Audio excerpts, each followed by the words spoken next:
All right, guys, I'll take you on this little peninsula loop. Follows the lake. It's really beautiful. As you guys can see, the GoPro is not even going to do it justice. These mountains are insane right now. Still snow-capped. Though it's melting pretty quick, but the high peaks definitely are still very snow-capped. So I'm going to take you guys for a little loop. This thing's not too wild from what I hear, but there is a nice ridge we're going to ride up on. So I'll take you guys for a little tour of the peninsula loop. So let's drop in. I think it's about 11 miles.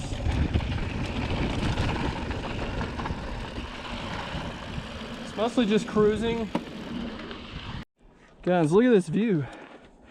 This is from the perimeter trail. Wow.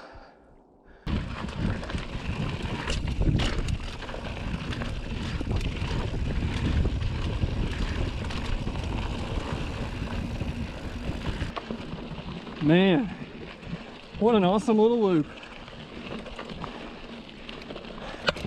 A lot of wildlife out here too, so hopefully we don't run into anything. Oh, look at this, guys.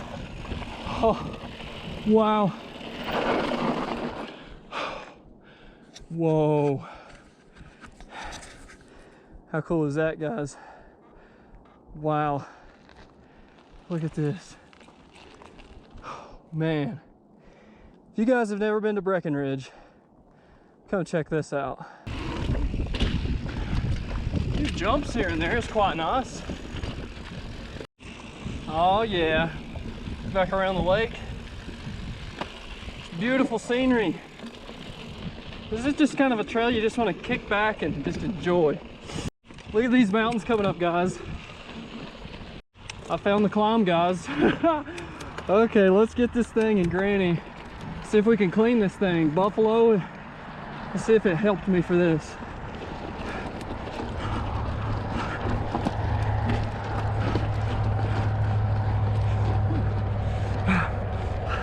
Ah, wow. Camera doesn't do it justice how steep that is. It's really hard to clean. It just gets really loose. The second you get out of the saddle, you're cooked. All right, guys, I found a drop. Let's try it out. It's like a decent sized drop too. Oh yeah.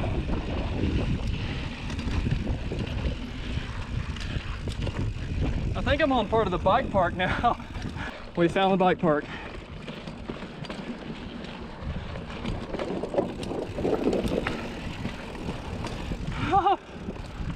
Wall ride. All right, guys, it's coming down the trail.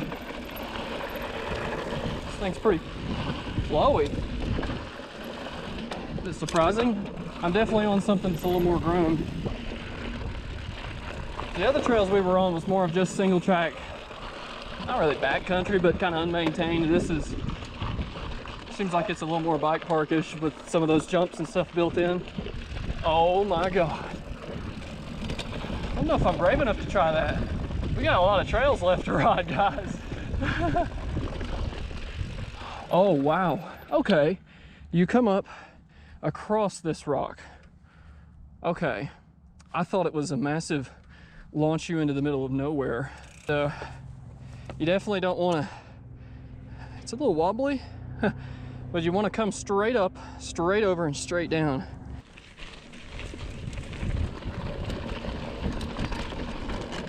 Whoa! Yes!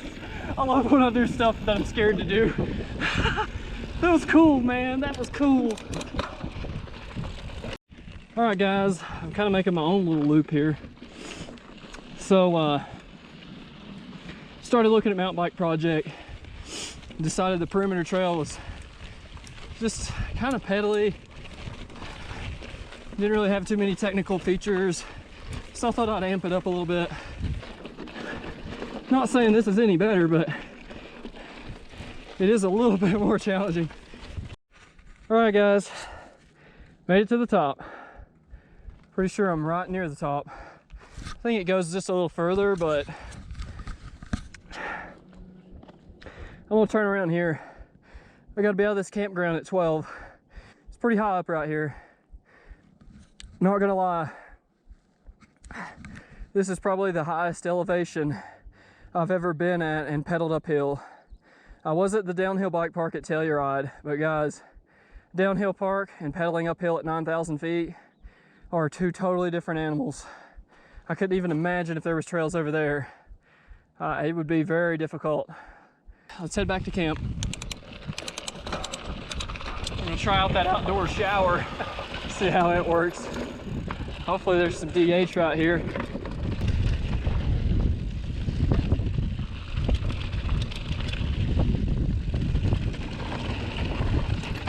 A lot of loose rock.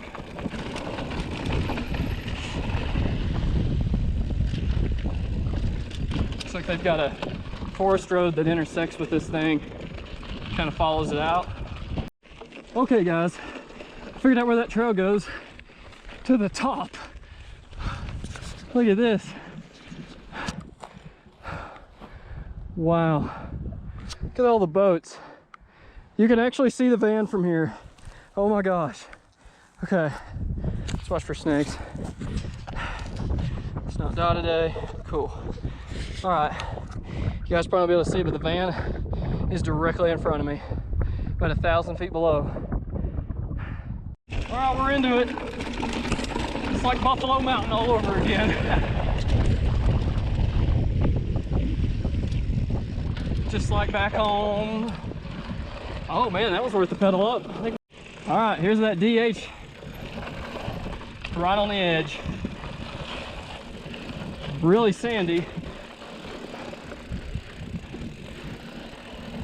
Just kind of taking it easy. We don't know this stuff, so no sense in killing yourself out here if you don't know the trail.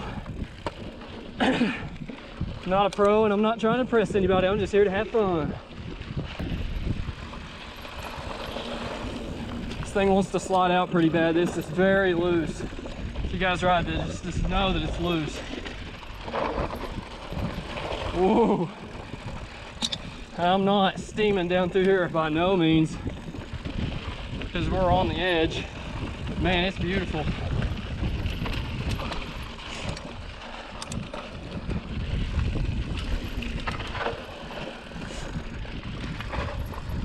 All right. Oh, it's tight.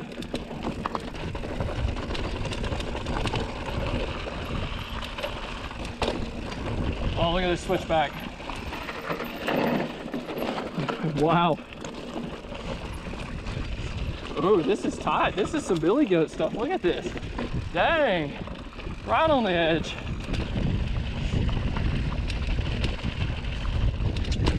Oh, foot had to come off the pedal there. I was like, wow, hang on now. Hang on.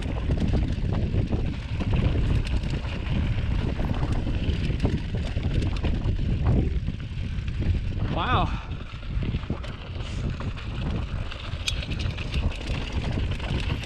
Brakes are fading really, really bad in the rear. I think I've got some air in the line. It still stops, but it's not that great.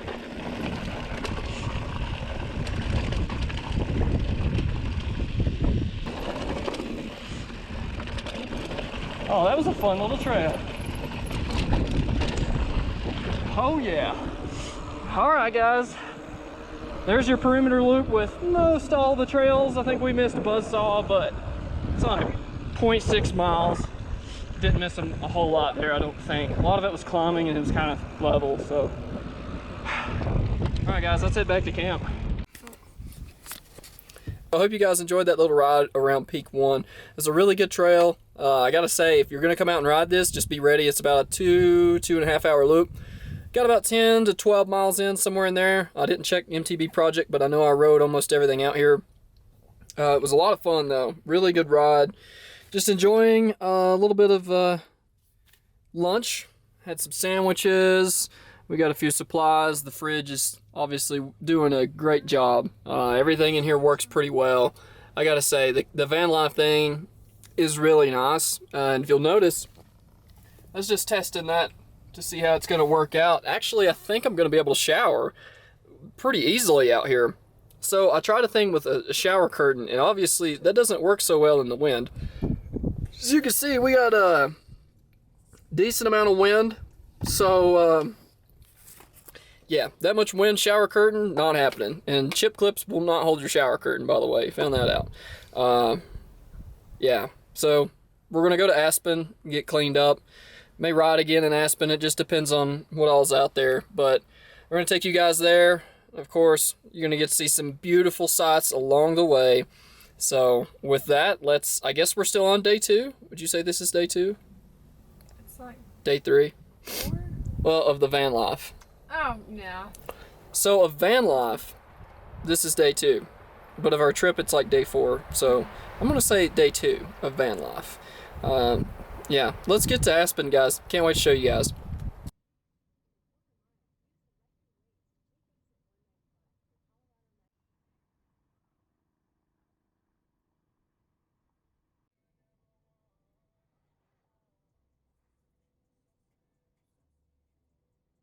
Alright guys, welcome to Leadville. This is pretty cool. I think this town's right at 10,000 feet, so really cool.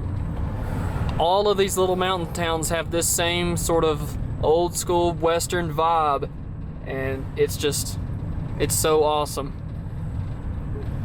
I mean, you blink and you miss this place, but wow, this is super cool. Wow. That is truly epic. That coffee and burritos. Look at this.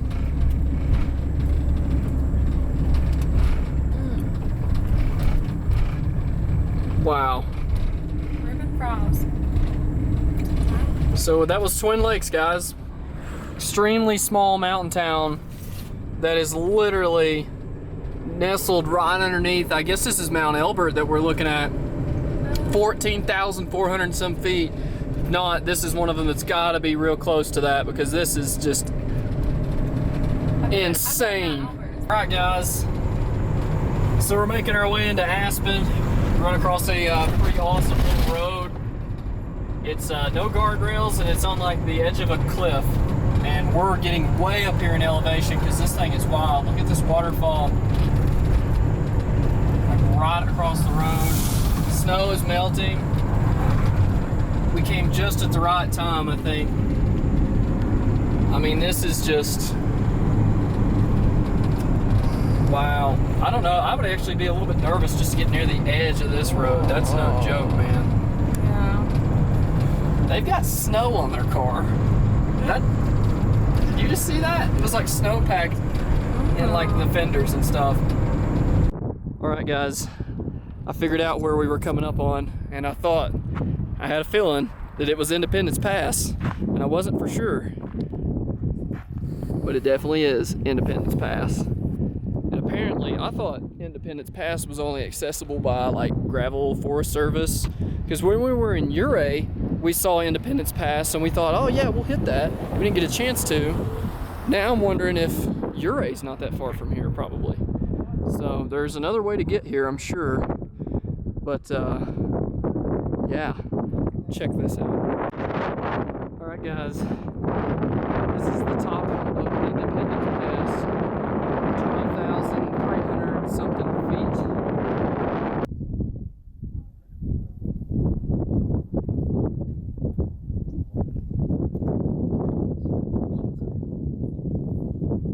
All right, this is it. Independence Pass. We've made it. Wow. All right, guys, we are on probably the narrowest road I think I've ever been on that's actually paved. So it's looks a little bit wider on camera maybe, but it's almost a one-lane road. You are actually touched a tree with the side of the van right there. Just to give you an idea, look at this. Oh my gosh. Look how tight this is. I'm within like a foot of like the rock ledges. That's how tight this road is. So the road coming off Independence Pass into Aspen is extremely narrow. So I'm having to use low gear. Of course, the van is equipped with, you know, a manual function, so I am definitely taking advantage of that and using about third gear most of the time. So if you're in a commuter car or something, definitely gear that thing down or you're gonna burn the brakes up just like you would on Pikes Peak. So we're heading into Aspen, but man, this has been an incredible drive. A lot of good scenery the entire way. Just, I'm blown away at, I mean, here we go, look at this. I mean, that's just the whole way, you know, it's very distracting to want to look at that going down a road like this. All right, guys, made it to Aspen. Pretty cool little place. It's really chill, not a whole lot going on. It kind of reminds you of, I don't know how to say it, but maybe Telluride in a weird way, because it's a little bit fancier than Breckenridge. Breckenridge is really nice too, but this is pretty neat. All right, guys, made it out of Aspen, and now we found a campground. Now, we were going to stay at a campground called Aspen Campground, but it was not where I thought it was. So the campground turned out to be like 3 hours away, and it was called Aspen because of the aspens around it, not Aspen, the, you know, right over here. Yeah, it was not that. So we're actually at Weller Campground, and this is kind of a first come, first serve campground, so it's actually perfect for this thing. So she is deploying the pop top now. Takes about a minute and something for it to do its thing. So the only bad thing about this campsite at Weller, so that it's like a vault toilet, but that's okay. We pretty much have all our amenities with us. So just know that if you stay at Weller, there's not really anything here, but you do get some nice views, and it is kind of like a peaceful, quiet place. Did have to level this thing. Most all these campsites are just completely off camber. A few of them are pretty decent, but most of them are pretty off camber.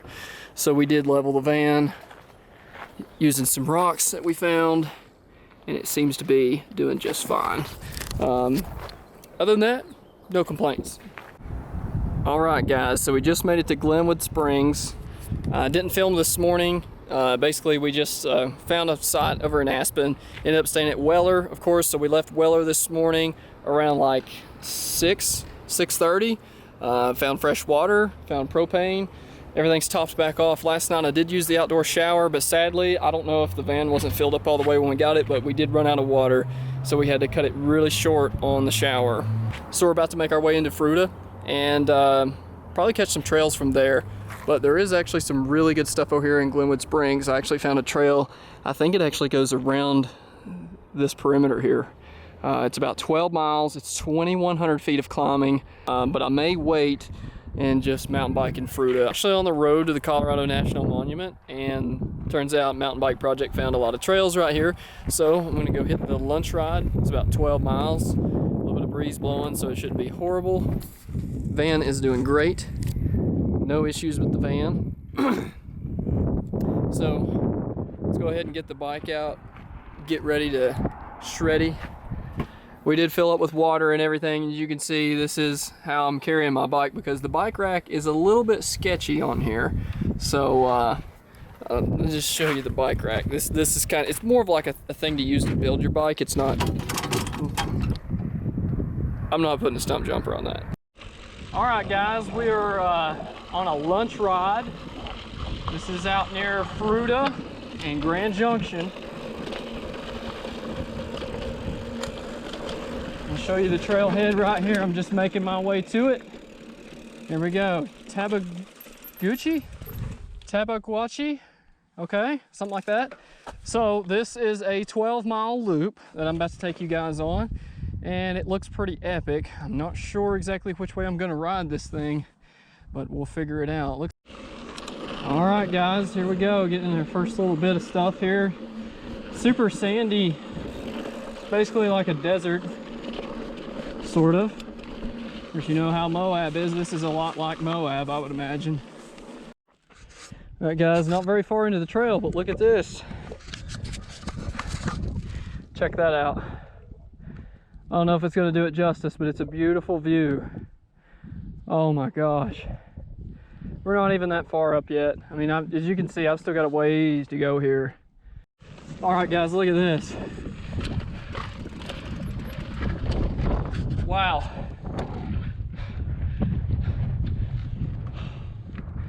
Dude, this is some crazy riding out here. The view behind me of Grand Junction. Wow. All right, let's keep going. Is that not incredible, guys? We made it. All right, guys, this right here is pretty freaking tough. I'll admit it. I'm pushing it. Look at this. Y'all seeing that? You're hockey-biking part of this, guys. All right, a little bit of DH. Wow. Woo.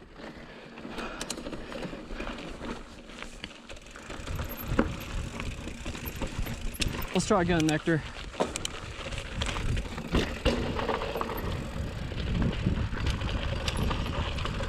You definitely pay for these downhills out here, guys.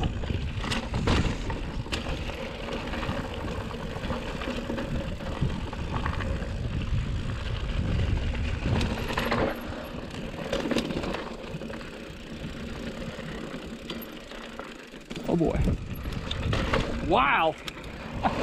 Whoa. I got down the end of that and was like, what the heck?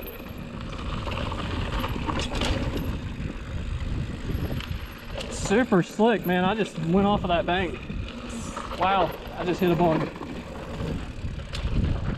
Oh, this is fun. This is a pretty cool little trail here. All right, guys, back on Gunny Loop. I took that little connector over, and supposedly it's downhill from here. I don't know how much of that I buy because I checked the thing, and mostly this whole thing has been climbing from here, with the exception of the Gunny connector, or that connector that we took was downhill for 1 mile. And actually it wasn't even a mile of downhill. I might have got half a mile of downhill out of that. It went right back uphill at the end, so. Oh wow. All right, this is a pretty aggressive little drop. Just kind of gathering myself a little bit. I wanted to stop and look at this before I do it. Looks like I can roll here and go through there, or there's another line through here. A couple little rollers there. Just wanted to get a look at it before I do it.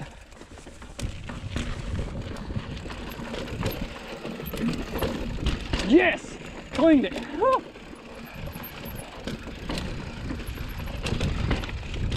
Wow. Whoa.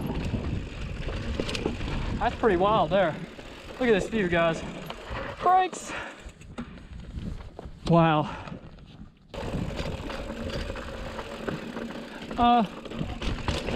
Manageable. Definitely some derailleur killers out here. All right, guys, there it is. There's the van. We made it back. Guys, that lunch loop thing, that must be some kind of joke out here. Because if you ride it the direction I did, it'll take you about 2.5 hours. It'll absolutely kill you. Whatever you do, do not ride this thing in the middle of the day. Please don't. It is really hard. I'm in really good shape, and I'm seriously feeling it. So I'm gonna come down this, start making my way back to the van.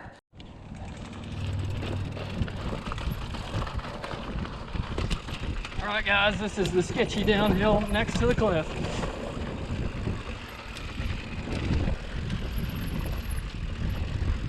Oh wow, look at these switchbacks, guys. Oh my gosh. Holy crap. Wow. Wow. I'm just so gassed. I'm just skating down it.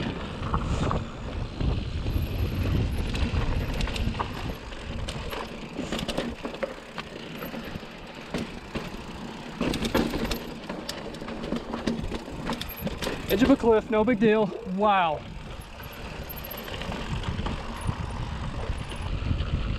We made it back. Oh.